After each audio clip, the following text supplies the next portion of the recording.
إن الحمد لله نحمده ونستعينه ونستغفره ونؤمن به ونتوكل عليه ونعوذ بالله من شرور أنفسنا ومن سيئات أعمالنا من يهده الله فلا مضل له ومن يضلله فلا هادي له ونشهد أن لا إله إلا الله وحده لا شريك له ونشهد أن سيدنا ونبينا ومولانا محمدا عبده ورسوله أرسله الله تعالى إلى كافة الناس بشيرا ونذيرا أما بعد فإن أصدق الحديث كتاب الله وخير الهدي هدي محمد صلى الله عليه وسلم وشر الأمور محدثاتها وكل محدثة بدعة وكل بدعة ضلالة وكل ضلالة في النار. قال الله تبارك وتعالى في القرآن المجيد والفرقان الحميد إنا أعطيناك الكوثر فصل لربك وانحر إن شانئك هو الأبتر. وقال تعالى إن صلاتي ونسكي ومحياي ومماتي لله رب العالمين. وقال تعالى والفجر وليال عشر والشفع والوتر. وقال صلى الله عليه وسلم لما سئل الصحابة عن الأضاحي قال سنة أبيكم إبراهيم أو كما قال صلى الله عليه وسلم. عزیزان گرامی، ذی الحجہ کا بہت ہی بابرکت اور مبارک اشرا چل رہا ہے. یہ 10 دن جو ذی الحجہ کے شروع کے 10 دن ہیں، ان کی فضیلت اور ان کا مقام اتنا زیادہ ہے کہ ان میں عام دنوں کے مقابلے میں کیے جانے والے اعمال کا ثواب بہت بڑھ کر ملتا ہے. اللہ نے جن ایام کی قسم کھائی ہے وہ اس بات کی سب سے بڑی دلیل ہے کہ یہ سال کے 355 دنوں میں سب سے بہترین دن ہے. 355 اس لیے کہا کہ اسلامی کیلنڈر چاند کی جو تاریخیں ہوتی ہیں وہ 355 یا 354 ہوتی ہیں. 65 وہ سورج کے حساب سے ہوتے ہیں، چاند کے حساب سے 355 کے آس پاس ہوتے ہیں. عزیزان گرامی، میں نے 3 جگہ سے قرآن کی آیتیں پڑھی ہیں. ایک تو مشہور سورت جو قرآن مجید کی الفاظ اور عبارت کے اعتبار سے سب سے چھوٹی سورت ہے. اس کے بعد سورۃ فجر کی جو 3 آیتیں پڑھی. پھر اس کے علاوہ بھی میں نے 8ویں پارے کی ایک آیت کا حصہ پڑھا. کوشش کروں گا کہ ان آیتوں میں جو مضمون خاص طور پر ان ایام سے، ان دنوں سے جڑا ہوا ہے، اسے آپ کے سامنے رکھیں. عزیزان گرامی، یہ بات پہلے بھی بہت مرتبہ آپ کے سامنے میں نے ذکر کیا ہے کہ قربانی اللہ کی قربت کو حاصل کرنے کا سب سے بڑا ذریعہ ہے، اور یہ سلسلہ حضرت آدم علیہ السلام سے چل رہا ہے اور قیامت تک برقرار رہے گا. امت مسلمہ کا سب سے بڑا المیہ یہ ہے کہ انتہائی چھوٹی سی چھوٹی چیزیں، غیر ضروری چیزوں کی پوری تحقیق کرتے ہیں کہ یہ چیز ایسی کیوں ہے، یوں کیوں ہے، اس کی وجہ کیا ہے. یہ سب چیزوں کی آدمی تحقیق کرتے ہیں. اچھی بات ہے، زندگی میں جن چیزوں سے واسطہ پڑ رہا ہے ان کے بارے میں معلومات کرنا اچھی بات ہے، ہم اسے روکتے نہیں ہیں، منع نہیں کرتے، جنرل نالج ہونی چاہیے۔ لیکن سوال یہ ہے کہ انسان کی جو پیدائش کا اور اس کی تخلیق کا جو اصل مقصد ہے، آدمی اس پر کتنا ریسرچ کیا ہے، اس پر کتنا ریسرچ ہونا چاہیے؟ یہ تو سب کو معلوم ہے، اس دنیا میں کوئی ہمیشہ رہنے کے لیے نہیں آیا ہے، مدت رہے گا پھر چلا جائے گا۔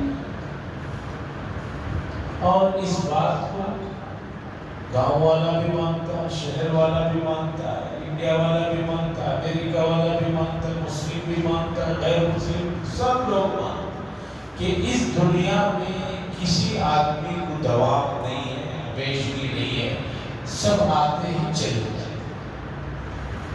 سوال یہ ہے کہ جانے کے بعد پھر کوئی زندگی ہے یا نہیں؟ اس زندگی کے بعد کوئی زندگی ہے یا نہیں؟ اب دنیا میں سب سے بڑا مذہب یعنی آدمیوں کے اعتبار سے وہ عیسائی ہے۔ دنیا میں اس وقت سب سے زیادہ تعداد عیسائیوں کی۔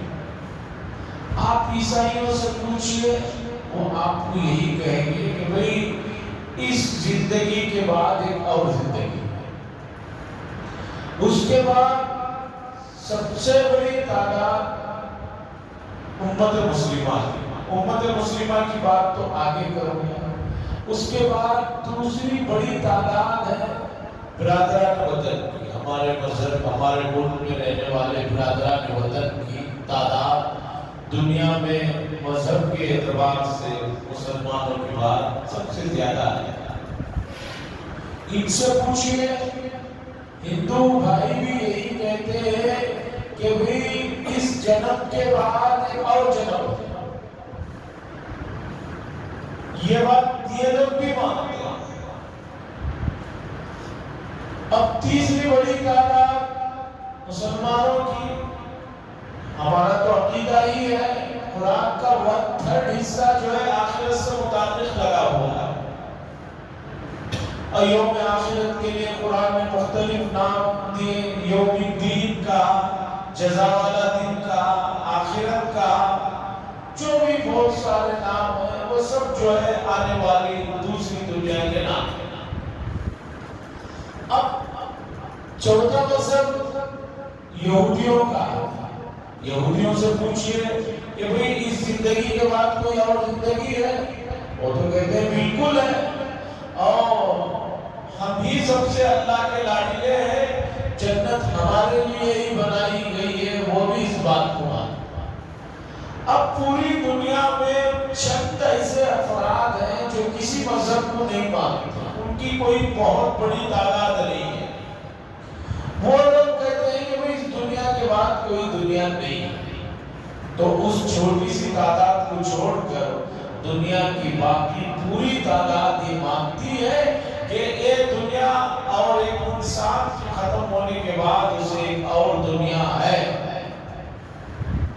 اب وہ اور جو دنیا ہے اس کی عمر کیا ہے؟ سبھی لوگ کہتے ہیں کہ اس کی کوئی عمر نہیں ہے، اس میں ہمیشہ ہمیشہ آتی ہے۔ یہ دنیا تو 60 70 80 100 سال کا حصہ ہے آدمی کی عمر کا۔ اس کے بعد کی جو دنیا ہے قیامت میں، جو آدمی کو حساب کتاب کے بعد جو دنیا ہو سکتی جائے گی، اس دنیا کی کوئی عمر نہیں ہے۔ مسلمان بھی یہی کہتے ہیں، عیسائی بھی یہی کہتے ہیں، یہودی بھی یہی کہتے ہیں، بلکہ برادران وطن بھی یہی کہتے ہیں کہ اس کی کوئی مدت نہیں۔ اب سوال یہ ہے کہ ایک ایسی دنیا جو کبھی ختم ہونے والی نہیں ہے، اس دنیا کی تیاری کیا ہو رہی ہے؟ سوال یہ ہے کہ اس دنیا کے لیے ہم نے کیا تیاری کر رکھی ہے؟ وہاں کیا چیز کام آنے والی ہے؟ یہاں سے لوگ حج کو جا رہے ہیں تو وہاں کی کرنسی ریال بنا کر لے جا رہے ہیں. کوئی امریکہ جا رہا ہے تو ڈالر بنا کے لے جا رہا ہے. جس ملک میں جا رہا ہے وہاں کی کرنسی جو ہے بنوا کر لے جا رہا ہے. اسی طرح آخرت میں چلنے والی کرنسی کیا ہے؟ وہ ہے نیکیاں، وہ ہے آپ کے اچھے اعمال. اور ان اچھے اعمال اور نیکیوں کے لیے آپ کو جو محنت کرنی ہے وہ یہی کرنی ہے. اس لیے کہ اس زندگی کے بعد آپ کو موقع نہیں دیا جائے گا محنت کرنے کا، مجاہدہ کرنے کا. وہاں تو بدلے کا دن ہے. تو عزیزان گرامی، تحقیق کیجئے کہ اس دنیا کے بعد والی زندگی کے لیے ہم نے کیا تیاری کر رکھی ہے اور وہاں کیا اعمال پیش آئے. وہاں جو اعمال ہمیں اچھائیوں کی صورت میں اور بھلائیوں کی صورت میں جو نظر آئے گی، ان اعمال میں ہمیں یہ بتایا قرآن و حدیث نے کہ آدمی اپنی زندگیوں میں جو قربانیاں، اور قربانیوں میں ایک خاص قربانی عید الاضحیٰ کے موقع پر جانور کی شکل میں دیتا ہے، وہ چیز اس کے لیے قیامت کا دن بہت بہت جو ہے کارآمد ہوگا. قرآن نے فرمایا اِنَّا أَعْطَيْنَاكَ الْكَوْثَرَ، بے شک ہم نے آپ کو خیر کثیر عطا فرمایا. کوثر کا ترجمہ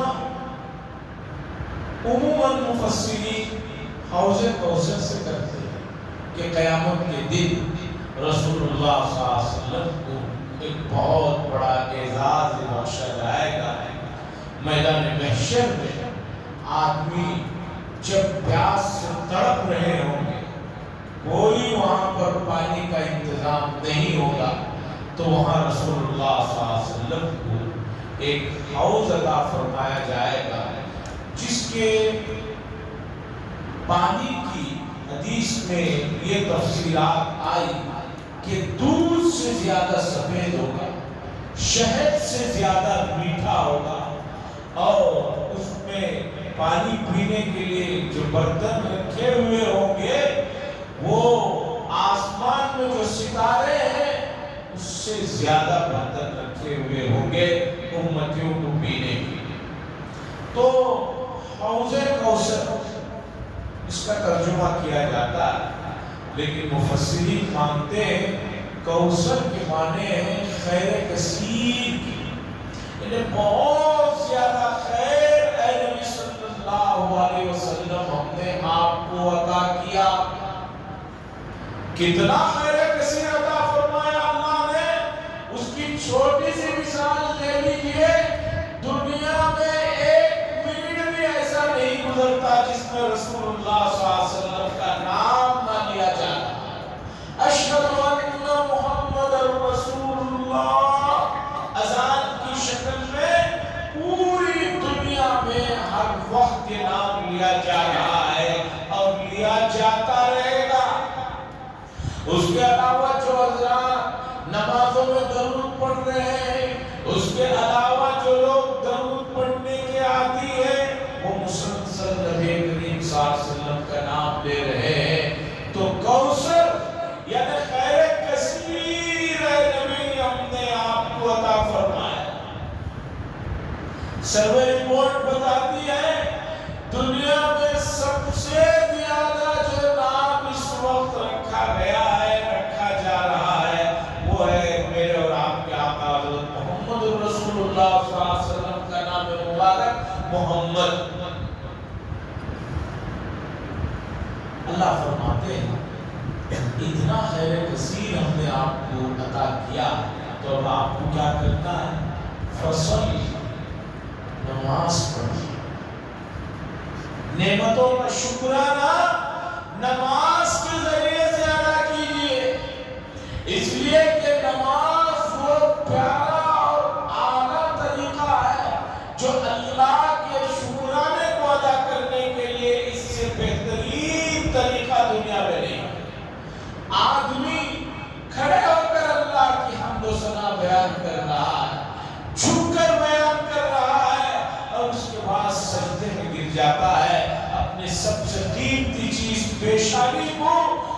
دربار میں رکھ دیتا ہے۔ سبحان ربی الاعلی، سبحان ربی الاعلی، سبحان ربی الاعلی۔ کھڑے ہو کر اللہ کے ہم بیان کی، رکوع میں بیان کی سبحان ربی العظیم، پاک ہے میرا رب جو بہت عظیم ہے۔ رکوع سے اٹھا، پھر اللہ کی ہم بیان کی ربنا لک الحمد، اے میرے رب آپ کے لیے ہی تعریفیں۔ اور احادیث میں رکوع میں رسول اللہ صلی اللہ علیہ وسلم رکوع سے اٹھ کر جو دعائیں پڑھی ہیں ان میں یہ دعا بھی ہے، ملء السماوات وملء الارض وملء ما شئت اهل الثناء والمجد احق ما قال العبد وكلنا لك عبد اللهم لا مانع لما اعطيت ولا معطي لما منعت ولا راد لما قضيت ولا ينفع ذا الجد منك الجد۔ رسول اللہ صلی اللہ علیہ وسلم رکوع سے اٹھ کر بھی اللہ کی تعریف کر رہے ہیں، سجدے میں کر رہے ہیں، دو سجدوں کے بیچ میں کر رہے ہیں، پھر تشہد میں کر رہے ہیں، پھر تشہد کے بعد سلام پھیرتے ہیں، پھر اس کے بعد اللہ کی ہم کر رہے ہیں اور اللہ سے معافی مانگ۔ تو فصلی لربک وانحر، اپنے رب کے لیے نماز پڑھ۔ اور ہم لوگ کتنی نمازیں پڑھ رہے ہیں، کیسی پڑھ رہے ہیں؟ ہر آدمی اپنے مسئلے کو خود جو ہے غور کر لے۔ اس میں دوسرا آدمی کوئی حاکم اور قاضی نہیں بن سکتا۔ ایک نماز جو 10 منٹ کی ہے، 5-7 منٹ کی ہے، ان 5-7 منٹوں میں کتنی دیر اس کا خیال رب کے ساتھ لگا ہوا ہے، اور اس میں کتنا وقت اس کا خیال ادھر ادھر بہک رہا ہے، بھٹک رہا ہے، پھر رہا ہے، گھوم رہا ہے۔ اللہ نے فرمایا بے شک ہم نے آپ کو خیر کثیر عطا فرمایا ہے، فصلی لربک، اپنے رب کے لیے نماز پڑھیے، وانحر، اور نحر کیجئے۔ نحر کی تفسیر جمہور علماء یہی کرتے ہیں کہ قربانی کیجئے۔ جانور کی قربانی سے نحر کی تفسیر کرتے ہیں، اس لیے کہ عرب کے اندر اونٹوں کی قربانی کا رواج تھا، اور اونٹوں کی قربانی کے لیے نحر کا لفظ استعمال ہوتا ہے، اس لیے کہ اونٹ کو ذبح کرنے کے لیے پہلے لٹایا نہیں جاتا ہے، رسی سے باندھ کر جیسے گائے، بیل، بھینس، بکروں کو لٹایا جاتا ہے، اونٹ کو لٹایا نہیں جاتا، بلکہ اونٹ کھڑا رہتا ہے، گردن کے پاس ایک مخصوص جگہ پر جو ہے چھرا مارا جاتا ہے، اسے نہر کہتے ہیں۔ جب پورا خون اس کا گر جاتا ہے تب وہ نیچے گرتا ہے، پھر اسے جو ہے ذبح کیا ہے، اسے نہر کہتے ہیں۔ تو اللہ فرماتے ہیں وانحر، اور نہر کیجئے، یعنی قربانی دیجئے، قربانی کیجئے۔ آج قربانی کے تعلق سے 2-4 ضروری باتیں بتانا چاہتا ہوں۔ عزیزان گرامی، رسول اللہ صلی اللہ علیہ وسلم نے اپنے آخری حجۃ الوداع میں 100 اونٹوں کی قربانی کی، جس میں 63 اونٹ، 63 اونٹوں کو خود رسول اللہ صلی اللہ علیہ وسلم نے اپنے مبارک ہاتھوں سے ذبح فرمایا، باقی کے حضرت علی اور دوسرے صحابہ کرام رضی اللہ تعالیٰ عنہ مجمعین نے ذبح فرمایا۔ عزیزان گرامی، اس عظیم سنت کا تعلق زمانے قدیم سے ہے۔ اب امت میں اس مسئلے کو لے کر بھی بحث چل رہی ہے کہ بھئی قربانی پورے گھر سے ایک کافی ہو جائے. سوال یہ ہے کہ عبادات میں اگر ایک سے پورا کام ہو جا رہا ہے تو پورے گھرانے میں صرف ایک ہی آدمی کو حج کرنا چاہیے. پورے کیوں کر رہے ہیں؟ پورے گھرانے میں ایک ہی آدمی، بڑا آدمی نماز پڑھ لے، پورا گھر کے لیے کافی ہو جانا چاہیے. لیکن سب جانتے ہیں ایسا مسئلہ نہیں. میں نے پہلے بھی کبھی ذکر کیا، احادیث میں جن چیزوں کے سلسلے میں تفصیلات آئی ہیں، ذرا ان تفصیلات کو زمانے کے حساب سے رکھ کر دیکھیے. ابتدائی دور میں صرف نماز سے پہلے شراب پینا منع تھا. شراب ابھی مکمل حرام نہیں ہوئی تھی، نماز سے پہلے حرام تھا. اللہ نے فرمایا لا تقربوا الصلاة وانتم سکارى، نشے کی حالت میں نماز کے قریب مت جاؤ. یہ نماز کے علاوہ حالت میں اجازت. بعد میں حرام. قربانی کا تعلق رسول اللہ صلی اللہ علیہ وسلم کے مدینہ منورہ میں بالکل ابتدائی دور ہے جس میں صحابہ ایک دوسرے کے ساتھ بھائی بن کر مہاجرین انصار رہ رہے ہیں. حالتیں بڑی کمزور ہیں تو رسول اللہ صلی اللہ علیہ وسلم نے فرمایا ایک گھر سے ایک قربانی کافی. یہ ابتدائی دور کا مسئلہ ہے. آخری دور کے مسئلے کو دیکھیے. اور دوسری بات، بہت سارے حضرات پوچھتے ہیں بھائی قربانی کرنے کے بجائے ہم اتنے پیسے اگر غریبوں کو دے دیں تو کیسا رہے گا؟ زیادہ فائدہ ہو جائے گا ان کا.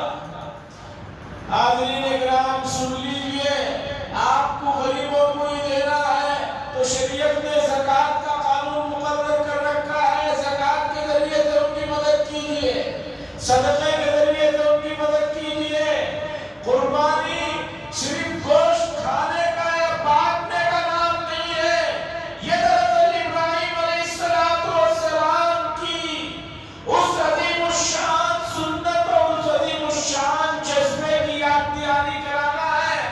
لوگوں تم سے پہلے بھی یہاں انسان گزرے ہیں جنہوں نے اللہ کی محبت میں اپنے بچے کی قربانی کے لیے تیار ہو گئے.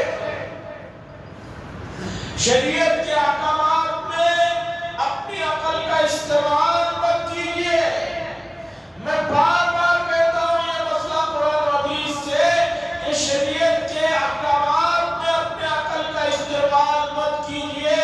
قرآن نے کہا لا يسأل عما يفعل وهم يسألون. تم اللہ سے کسی چیز کا سوال نہیں کر سکتے، اللہ تم سے ہر چیز کے بارے میں سوال کر سکتے. آج لوگ شریعت کے احکامات میں اپنی پسند اور اپنے حساب سے جو ہے اس پر پیسوں کو باہر سے کر رہے ہیں. عالم یہ ہے جو لوگ شرعی مسائل پر پیسوں کو باہر سے کر رہے ہیں ان کا عالم یہ ہے کہ ان کو دیکھ کر قرآن مجید تک پورا پڑھنا نہیں آتا. ان کو نماز میں پڑھی جانے والی دعائیں جو حدیث میں آئی ہیں وہ تک یاد نہیں ہے. ایسے لوگ مشورہ یہ کہتے ہیں کہ بھئی قربانی کے بجائے پیسے صدقہ خیرات کر دو اور گھر میں ہر آدمی پر کیوں قربانی ہے، ایک قربانی کافی ہو جانی چاہیے. بھئی آپ کو جو کرنا ہے کریے، لیکن آپ ان مسائل میں مت پڑھیے جن مسائل کو آپ جانتے نہیں. عزیزان گرامی، اگر قربانی کرنا نہ کرنا دونوں برابر ہوتا تو شریعت کا قانون ہے کہ رسول اللہ صلی اللہ علیہ وسلم کسی کے کرنے والے کو ثواب ارشاد فرمائے اور نہ کرنے والے پر ملامت فرمائے. تو فقہاء اکرام نے مسئلہ لکھا ہے کہ وہ ضروری چیز ہے. ایک چیز میں حضور صلی اللہ علیہ وسلم فرما دے تو بھی کرو تو ثواب ہے، نہیں کرو تو کوئی بات نہیں، وہ الگ مسئلہ ہے. لیکن جس میں آپ صلی اللہ علیہ وسلم یہ کہیں کہ کرنے پر ثواب ہے اور نہ کرنے پر آپ ناراضگی کا اظہار کر رہے ہو، ملامت کر رہے ہو تو وہ چیز ضروری ہے. اور ابن ماجہ میں حدیث ہے رسول اللہ صلی اللہ علیہ وسلم نے فرمایا جو شخص وسعت کے باوجود مالی وسعت کے باوجود اگر قربانی کے ایام میں قربانی نہ کرے فلم یقرب مصلانا ایسے آدمی کو چاہیے کہ ہمارے عیدگاہ کو ہی نہ آئے. اتنی بڑی وعید یہ اس بات کو بتا رہی ہے فقہاء کرام نے لکھا ہے کہ قربانی کا درجہ ضروری درجہ ہے.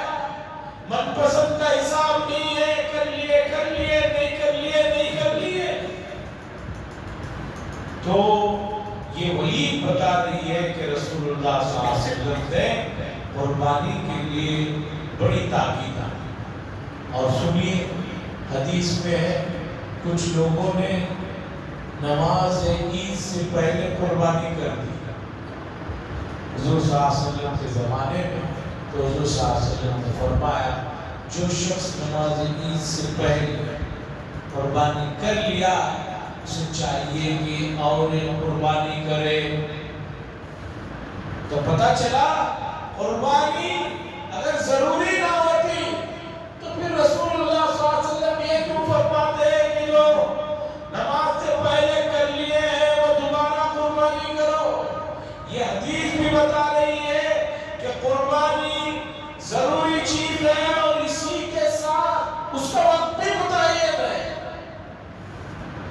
کوئی آدمی عید الاضحیٰ کے بعد 10ویں 11ویں 12ویں تاریخ کے بعد دوسرے ایام میں کہے کہ میں 10 جانور ذبح کروں گا آج نہیں کروں گا 10ویں تاریخ میں نہیں کروں گا تو شریعت یہ کہتی ہے کہ تم 10 کرو یا 10,000 کرو. عید الاضحیٰ کے موقع پر جو قربانی کی گئی ہے اس کا مقابلہ نہیں ہو سکتا. جیسے رمضان میں ایک آدمی جان بوجھ کر روزہ چھوڑے حدیث نے کہا کہ باقی کے سال کے 365 دن وہ روزے رکھے اس ایک روزے کا وہ بدل نہیں ہو سکتا. عزیزان گرامی قربانی شعائر میں سے ہے تو اس لیے اسے شدت کے ساتھ محبت کے ساتھ اور خوشدلی کے ساتھ ادا کرنے کی کوشش کریں اور اس بات کا پورا پاس و لحاظ رکھیں کہ قربانی میں آپ کے اخلاص کو آپ کی محبت کو اور آپ کا اللہ سے جو تعلق ہے اسے دیکھا جائے گا. قربانی کو دکھلاوے کے طور پر فیشن کے طور پر لوگوں کی ملامتوں سے بچنے کے لیے اگر کوئی کرتا ہے تو ایسی قربانیاں اللہ کے یہاں مقبول اور معتبر نہیں. عزیزان گرامی یہ ایام بڑے بابرکت ہیں چونکہ ان ایام میں لوگ حرم مبارک میں حج جیسے عظیم الشان فریضے میں لگے رہتے ہیں. شریعت بڑا پاس و لحاظ سب کے جذبات کا رکھتی ہے. 9ویں تاریخ کو سب لوگ عرفات کے میدان میں جمع ہو کر حج کے عظیم الشان فریضے سے اپنے آپ کو مشرف کر رہے ہوتے ہیں. شریعت نے کہا بہت سے لوگ ہیں اپنی طاقت نہیں ہے کہ حج کو جا سکے ان کے لیے شریعت نے کہا یہ 10 ایام بڑے بابرکت ہیں اس پہ روزے رکھو کثرت سے ذکر کرو بڑے ثواب ہیں. یہ جو 9 ایام ہیں ذی الحجہ کے عید سے ایک دن پہلے تک کے جو 9 دن ہیں یہ اتنے بابرکت ہیں کہ ان کے روزوں کی بڑے فضیلتیں ہیں. اور خاص طور پر 9 ذی الحجہ یعنی اس سال ہمارے یہاں جمعرات کو عید الاضحیٰ ہو رہی ہے اس سے پہلے بدھ کا دن ہے چہارشنبے کا دن ہے 28 تاریخ کا جو روزہ ہے اسے یوم عرفہ والا روزہ کہا جاتا ہے. چونکہ یوم عرفہ 9 تاریخ کو ہوتی ہے تو ہمارے حساب سے یہاں پر چہارشنبے کا جو دن ہے وہ 9ویں ذی الحجہ کا دن ہے. اور اس دن کے روزے کی فضیلت احادیث میں بہت آئی ہے اور یہ دن بھی بڑا بابرکت ہے.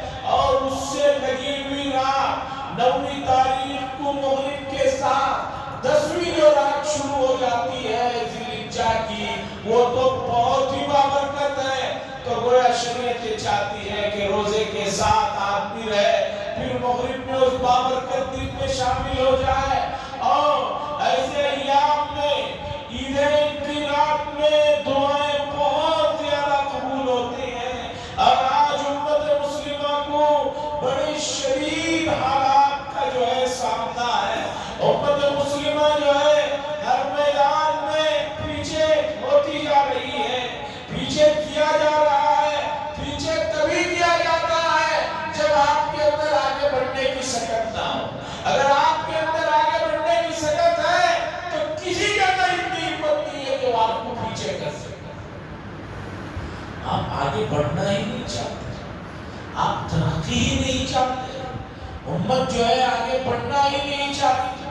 امت آگے بڑھنے کے لیے ان کے پاس سب سے بہترین جو رول ماڈل ہے وہ حضرات انبیاء علیہ السلام ہے، اور انہی انبیاء علیہ السلام میں ہم سب کے پیارے اور لاڈلے حضرت ابراہیم علیہ السلام ہیں۔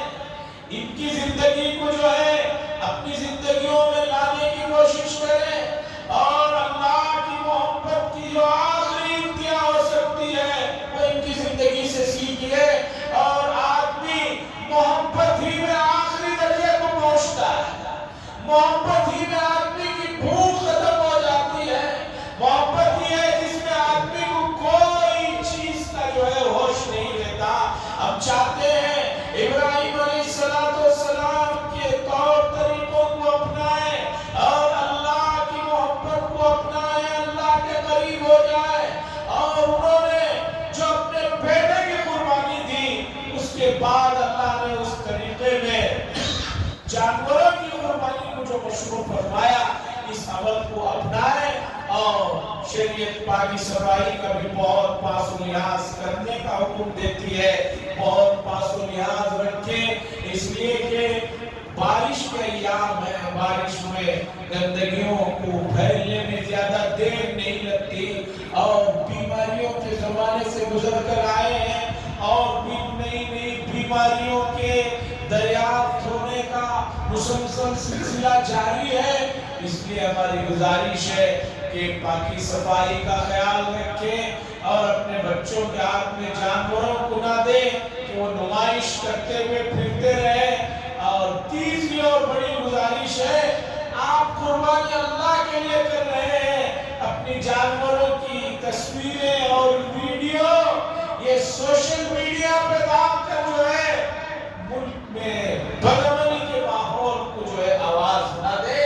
اللہ کے لیے کر رہے ہیں تو اپنے تک رکھیے، ویڈیو اور تصویریں شیئر کر رہے ہیں، سب میں کر رہے ہیں، اور آپ جانتے ہیں کچھ ہمارے بھائی ہیں جن کو یہ چیز پسند نہیں آتی، یہ تو ایسے ہی ہوا کہ آپ کسی نکتے آدمی کے سامنے جا کر ناک کھجائیں گے تو اسے لگے گا کہ مجھے چڑھایا جا رہا ہے، پھر ماحول بگڑ جاتا ہے۔ اس لیے ہماری گزارش ان تین چیزوں کے ساتھ میں اپنی بات ختم کرتا ہوں۔